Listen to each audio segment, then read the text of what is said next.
Hello दोस्तों, welcome once again in the video. और आज जिस टॉपिक पर हम बात करेंगे वो है सपोजिटरीज। इस वीडियो में हम देखेंगे सपोजिटरी क्या है, types of suppositories, advantages and disadvantages of suppository. तो भैया सपोजिटरी क्या है? It is a dosage form. Tablet, capsule, lotion, liniment, mouth washes, gargles, insufflations, douches, irrigation solution, ये सब क्या है? ये सारे एग्जांपल्स हैं डोजेज फॉर्म के। उसी तरह सपोजिटरी भी क्या है? डोजेज फॉर्म है। भैया डोजेज फॉर्म क्या है? दवा को देने का एक रूप है, एक तरीका है। उसी तरह सपोजिटरी भी क्या है? दवा को देने का एक तरीका है। जिस तरह टैबलेट में दवा दी जाती है ओरल रूट के थ्रू, और जिस तरह लिक्विड में भी क्या करते हैं, दवा घोलते हैं और लिक्विड को दिया जाता है ओरल रूट के थ्रू, हालांकि पेरेंटल रूट के थ्रू भी दिया जाता है, उसी तरह सपोजिटरी भी एक डोजेज फॉर्म है जिसमें दवा को दिया जाता है। लेकिन यहां पर एक डिफरेंस है जो सबसे अलग है। यहां पर दवा को दिया जाएगा कैविटीज के अंदर। कैविटी को हिंदी में बोलते हैं गुहा। भैया ऐसा है, जब मैं चाहता हूं कि दवा सिर्फ मुझे कैविटी में ही पहुंचानी है तो उसके लिए बेस्ट कौन सा है? सपोजिटरी। जैसे नेजल कैविटी, जैसे ईयर कैविटी, जैसे वेजाइनल कैविटी, जैसे रेक्टल कैविटी। तो सपोजिटरी वो डोजेज फॉर्म है जिसके अंदर दवा है और वो दवा कहां जाएगी? कैविटीज के अंदर जाएगी। जिस तरह हर डोजेज फॉर्म को डेवलप करने के पीछे एक मकसद होता है, मतलब कुछ एडवांटेजेस होते हैं, इसी तरह सपोजिटरी के बहुत एडवांटेजेस हैं जो बाकी डोजेज फॉर्म में नहीं है। अब ये सब हम देखेंगे वन बाय वन, लेकिन हम स्टार्ट करेंगे किससे? डेफिनेशन से। तो let us start with definition. Suppositories are medicated solid dosage form for insertion into body cavities other than mouth. Suppositories क्या है? सॉलिड डोजेज फॉर्म है जो इनको इंसर्ट किया जाता है। इंसर्ट का मतलब होता है अंदर डालना। तो ये वो डोजेज फॉर्म है जिसमें मेडिसिन है और उसको अंदर डाला जाएगा कहां? बॉडी कैविटी में, अदर देन माउथ, माउथ के अलावा। अब कई ऑथर्स, कई बुक्स के अंदर सपोजिटरीज को दोनों में दिया हुआ है। ये सॉलिड डोजेज फॉर्म भी है और ये सेमी सॉलिड डोजेज फॉर्म भी है। तो ये तो बात हुई किसकी? डेफिनेशन की। अब हम आगे चलते हैं टाइप्स। देखिए, जिस कैविटी के अंदर इसको डाला जाता है उस बेस पर हमने इसको अलग अलग टाइप्स कर दिए। जैसे रेक्टम में डालते हैं तो रेक्टल सपोजिटरीज, जैसे वेजाइनल सपोजिटरीज, जैसे नेजल सपोजिटरीज, जैसे यूरिथ्रल सपोजिटरीज, जैसे ईयर वाली सपोजिटरीज। तो दीज आर द टाइप्स। अब हम देखेंगे सबकी खासियत वन बाय वन। तो टाइप्स हम पढ़ रहे हैं। पहला हम स्टार्ट करेंगे रेक्टल सपोजिटरीज, मतलब ये वो सपोजिटरीज हैं जो रेक्टम में डालते हैं। तो लिखा है कि rectal suppositories are mean to be insertion into the rectum. अगली खासियत रेक्टम की क्या है कि इनका जो वेट होता है 1 ग्राम और 2 ग्राम होता है। अगर चिल्ड्रन है तो 1 ग्राम और अडल्ट का कितना होता है? 2 ग्राम। तो सर ये दिखती कैसी है? जैसे टैबलेट होती है, टैबलेट तो ओवल होती है, टैबलेट गोल भी होती है, राउंडेड भी होती है। ऐसे सपोजिटरीज भी क्या है? आप मान लीजिए एक सॉलिड डोजेज फॉर्म ही है जिनकी ये अलग अलग आपको साइज आपके सामने है। अब इन सब साइज में खासियत है क्या? ये देखो पॉइंटेड है, पॉइंटेड है, पॉइंटेड है, पॉइंटेड है। पॉइंटेड क्यों? क्योंकि भैया आपको कैविटी में डालना है। सीधी सी बात है, अगर मुझे ईयर के अंदर कोई चीज डालनी है सपोजिटरी तो पॉइंटेड होगी तभी तो अंदर जाएगी। तो इसलिए इनकी खासियत क्या है? एक एंड थोड़ा सा पॉइंटेड है, लेकिन फिर भी एक दूसरे से अलग है। अभी डिटेल में आएगा। तो हम बात कर रहे हैं रेक्टल सपोजिटरीज की जो रेक्टम में डालने की होती है। ये इनका वेट होता है। और तीसरी खासियत क्या होती है कि rectal suppositories are generally prepared from theobroma oil. अब ये थियोब्रोमा ऑयल कहां से आ गया सर? इसकी डिटेल हम बाद में पढ़ेंगे, अभी आप इतना ही रख लो। अगली खासियत क्या है कि rectal suppositories are torpedo shape. इनकी टॉर्पीडो शेप होती है। तो ये रही आपके सामने टॉर्पीडो शेप। अब ये टॉर्पीडो क्या होता है? आपने देखा होगा समुद्र के अंदर जो पनडुब्बी जो मिसाइल छोड़ती है वो इसी शेप की होती है, इसको बोलते हैं टॉर्पीडो शेप। और ये रेक्टम डालने के काम में आती है। ठीक है, तो ये थी कहानी किसकी? Rectal suppository. अब हम दूसरी देखेंगे वेजाइनल सपोजिटरीज। तो vaginal suppositories are meant to be inserted into the vagina. Vaginal suppositories का एक और नाम है क्या? पेसरीज। तो जब भी आपके सामने पूछा जाए कि पेसरी क्या होते हैं, तो पेसरी तो सपोजिटरी होती है जो वेजाइना में इंसर्ट करने के काम आती है। Next, these suppositories are larger than rectal suppositories. इनका वेट 3 से 5 ग्राम होता है। These are conical in shape. इस तरह की होती है वेजाइनल सपोजिटरीज। और शेप होते हैं जैसे ओविफॉर्म, जैसे ग्लोबुलर, लेकिन ये सबसे कॉमन है कौन सा? कोनिकल। अब हम देखेंगे थर्ड तरह की सपोजिटरी। तीसरी आती है नेजल कैविटी में डालने वाली सपोजिटरीज या nasal suppositories. These are meant to be inserted into the nasal cavity. इनका एक और नाम है नेजल बॉगीज। जैसे वेजाइनल सपोजिटरीज का नाम क्या है? पेसरीज। ऐसे ही नेजल कैविटी में डालने वाले का नाम क्या है? Nasal bougies. और ये किससे बनती है? These are made from glycerogelatin base only. इसमें एक ही बेस यूज होता है। अब सर ये बेस कहां से आ गया, ये अपन बाद में बात करेंगे। पहले भी अपने को इतना ध्यान रखना है कि ऐसा होता है इसके अंदर। अगर शेप की बात करें तो these are cylindrical in shape. ये आपके सामने सिलिंड्रिकल इन शेप। अब हम बात करेंगे चौथे टाइप की सपोजिटरी की। चौथी होती है यूरिथ्रल। ये वो सपोजिटरीज हैं जो यूरिथ्रा में डाली जाती हैं। So these are inserted into urethra. इनका एक और नाम है यूरिथ्रल बॉगीज। नाक में डालते हैं तो नेजल बॉगीज, यूरिथ्रा में डालेंगे तो यूरिथ्रल बॉगीज। मेल्स में ये होती हैं 4 ग्राम के आसपास और फीमेल में होती है ये 2 ग्राम के आसपास। इसके अलावा उसकी जो लंबाई है, लेंथ की बात करें तो these are 100 to 150 centimetre long, but in female 60 to 75 centimetre long. और अगर इनकी शेप की बात करें तो these are pencil shape and pointed at one end. जैसे ये रहा, तो ये तो यूरिथ्रा के लिए है, तो ये है पेंसिल शेप सपोजिटरी। अब नेक्स्ट टाइप की सपोजिटरी की बात करेंगे जो ईयर में इंसर्ट करने के लिए काम आती है। तो these suppositories are inserted in ear, और उनका एक और नाम है ईयर कोन्स।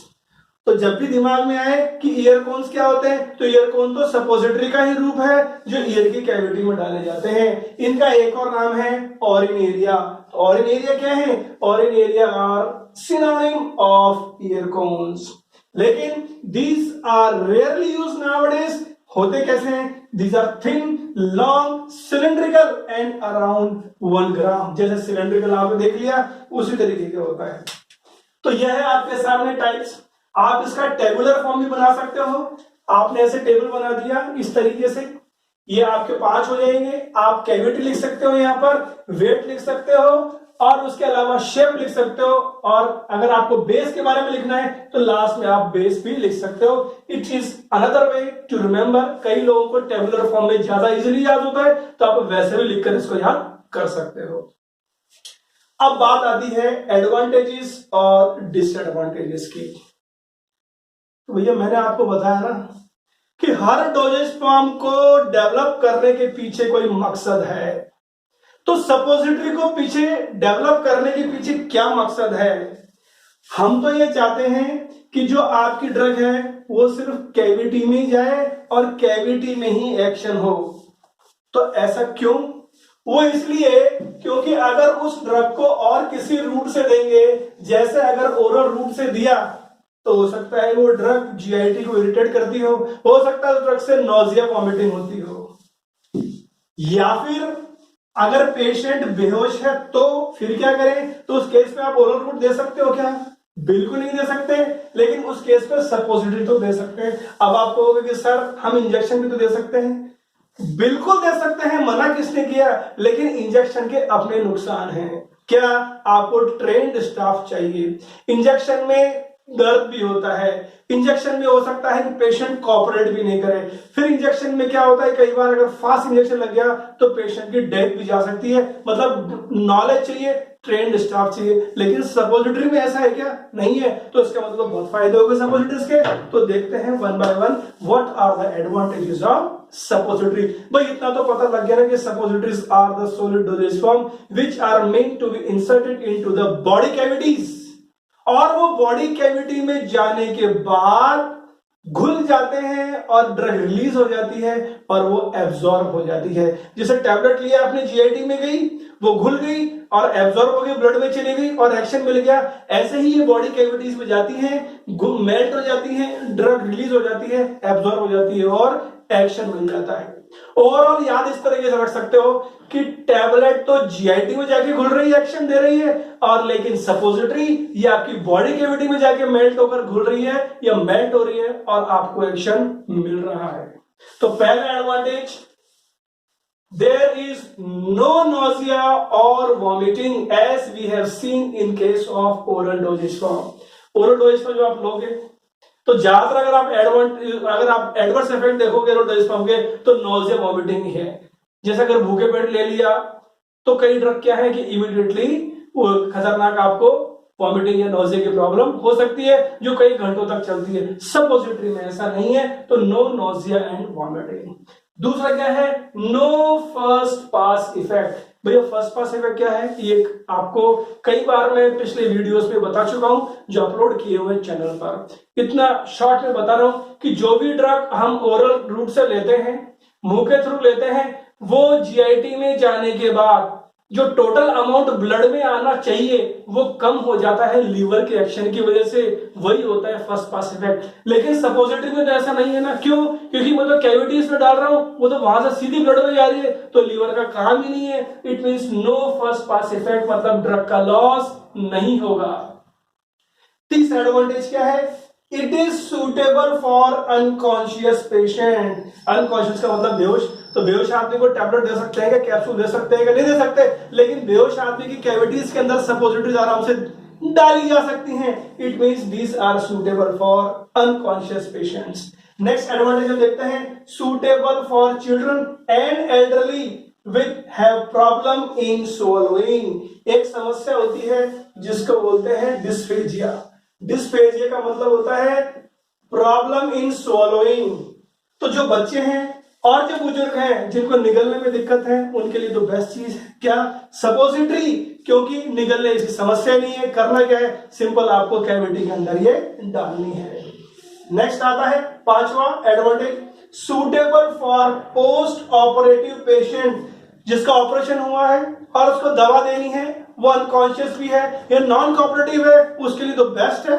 जैसे ऑपरेशन होके आया, आपको क्या करना है, उसकी बॉडी कैविटीज में आपको इंसर्ट करनी है सपोजिटरी। तो हम कह सकते हैं कि these are suitable for post operative patients. Next advantage, local action can be achieved. अभी लोकल एक्शन क्या होता है, यहां पे लिखा है लेकल, इसको कर लीजिए आप लोकल। लोकल का मतलब क्या होता है, एक डेफिनेट जगह। हम कहते हैं ना कि मैं यहां का लोकल हूं, मतलब उसी किसी एरिया का, हम उसे बोलते हैं लोकल। तो मुझे क्या करना है, कई बार समस्या क्या होती है, बॉडी के स्पेसिफिक पार्ट में होती है, एक पर्टिकुलर जगह पर ही होती है। तो अगर समस्या रेक्टम वाले एरिया में ही है तो बेस्ट काम है ना सपोजिटरी। हम क्यों ओरल दें, क्योंकि आप जानते हो कि ओरल कोई भी अगर हम लेंगे दवा ओरल रूट से तो ब्लड में जाएगी, मेन एक्शन तो होगा, लेकिन मेन एक्शन के अलावा एडवर्स इफेक्ट भी होगा, साइड इफेक्ट भी होगा। तो हमें क्यों करना है साइड इफेक्ट, एडवर्स इफेक्ट हमें ऑप्ट क्यों करना है, जब हमारे पास लोकल से ही हमारा एक्शन हो जाएगा। तो local action can be achieved by use of suppository. आप जिस कैविटी में डालोगे वहीं पर आसपास एक्शन मिल जाएगा। और हम कह सकते हैं कि because local action can be achieved there is decreased systemic toxicity. जब उस कैविटी के अंदर ही ड्रग आ गई, सपोजिटरी थी, मेल्ट हो गई, ड्रग रिलीज हो गई, तो ज्यादा एब्जॉर्ब भी नहीं होगी और ज्यादा साइड इफेक्ट नहीं होंगे। तो therefore there is decreased systemic toxicity. Systemic शब्द है, मैं बता चुका हूं पहले भी, जो ब्लड से रिलेटेड है, मतलब ओवरऑल टॉक्सिसिटी कम रहेगी। अब हम बात करेंगे अगले एडवांटेज की। Suppositories are highly beneficial in haemorrhoids and vaginal infection. Haemorrhoids आप जानते हो, ये मल द्वार पर जो कट लग जाता है और जो ब्लड आता है उसको बोलते हैं हीमोरॉइड्स, और वेजाइनल इन्फेक्शन आप समझते हो।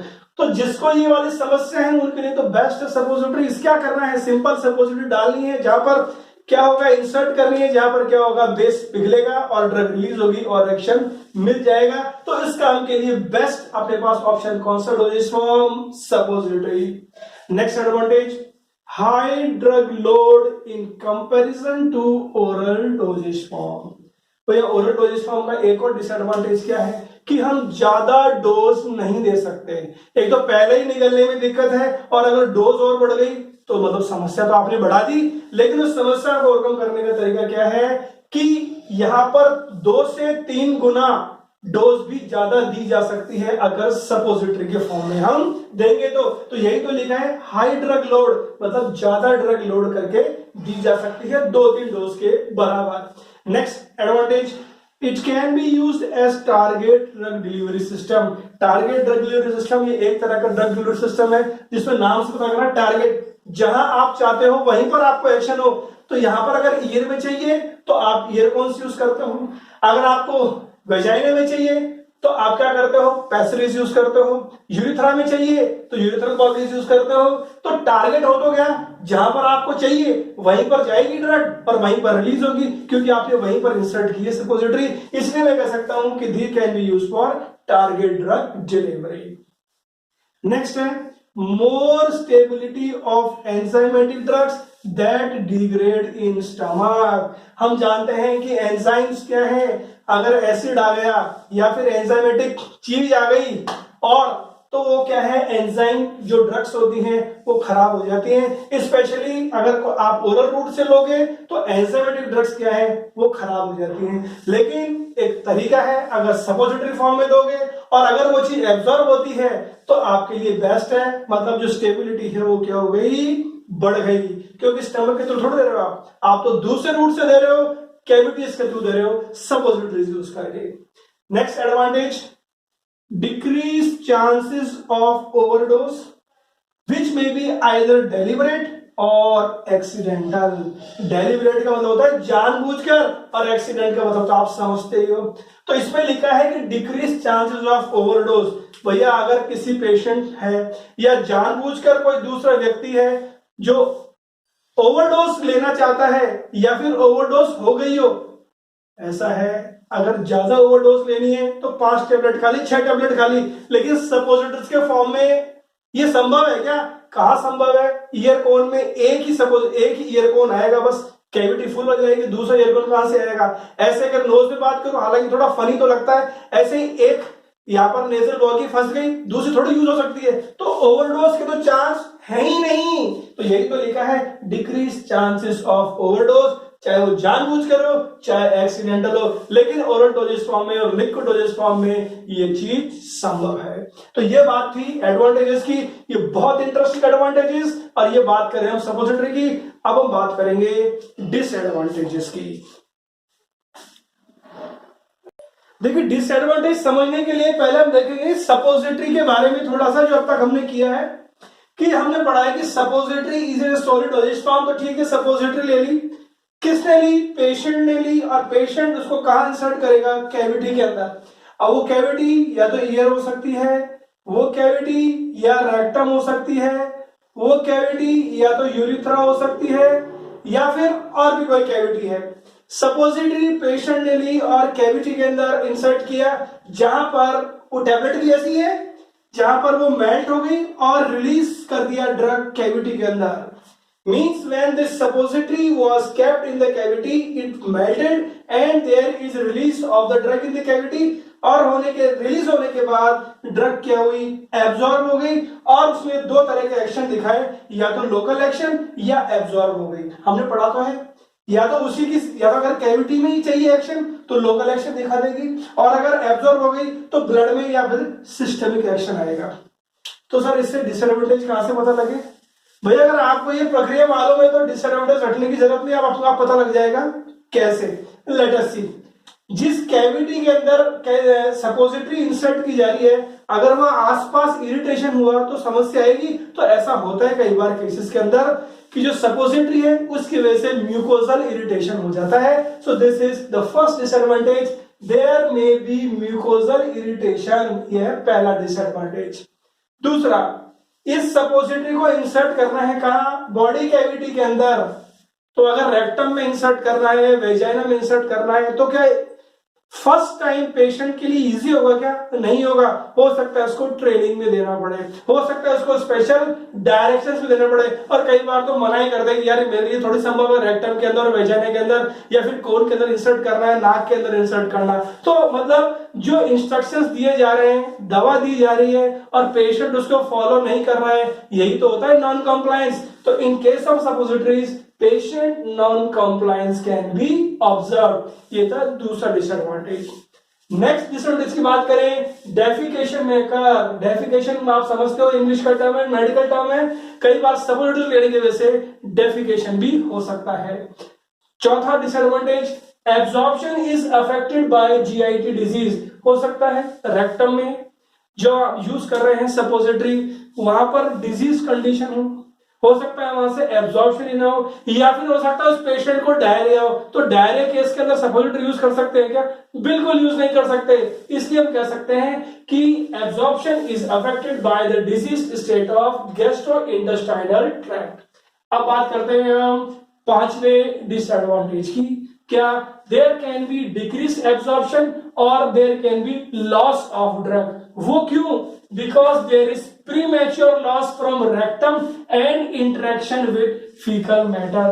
भैया रेक्टम के अंदर फीकल मैटर भी तो रहेगा, तो हो सकता है जो ड्रग आपकी वहां पर रिलीज हो रही है, जो बेस आपका वहां पर मेल्ट हो रहा है, वो हो सकता है फीकल मैटर से इंटरेक्शन हो जाए और वो ड्रग एब्जॉर्ब भी ना हो, और हो सकता है ड्रग बाहर आ जाए। तो यही तो है प्रीमेच्योर लॉस, फटाफट बाहर निकल गई और फीकल मैटर के साथ इंटरेक्शन हो गया, तो एब्जॉर्प्शन भी कम हुआ।